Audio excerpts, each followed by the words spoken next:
Il-qorti Għawdex ippreseduta mill-Maġistrat Donatella Frendo de Mek iddikjarat li jeżistu biżżejjed provi biex Aleksandar Stojanovic, Serb ta' 42 sena, jitqiegħed taħt qatt ta' akkuża u qed wieġeb mhux ħati li qatel lill-Eġizzjan Walid Salah Abdel Motalleb Mohammed li kellu 43 sena f'omiċidju li seħħ fil-15 ta' Jannar tal-2018.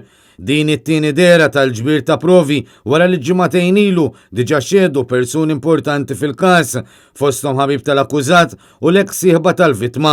Mhux esklus li jitresqu aktar persuni li kellhom rabta ma' dan l-omiċidju fosthom kuntrattur u dealers ta' karozzi li għandhom in-negozju f'Malta. Fost xhieda oħrajn, il-kuntistabli Oliver Mikallef spjega kif il-pulizija mexxew il-proċeduri meta sabu l-katavru tal-vittma u kif ipproċedew minn hemm. Xed ukoll l-ispettur Bernard Charles Piteri li qal li kien informat li nstab katavru mal-art u bidmija kif ukoll żewġ skrataġġ marki tat-tajers u anke pakkett li der li kien fih il-kokaina. Sa dan it-tant minn filmati tal-pulizija irriżulta wkoll li l-vittma der joħroġ minn karozza Chevrolet u daħal fil-vettura tiegħu.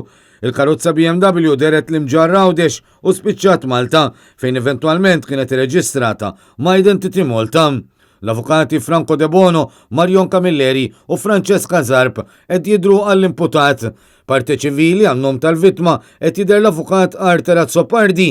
Il-prosekuzzjoni qed titmexxa mill-avukati Etienne Savona u Maria Francesca Spiteri mill-Uffiċċju tal-Avukat Ġenerali, akkumpanjati mis-Supretendent Keith Arnaud u l-Ispettur Bernard Charles Piteri.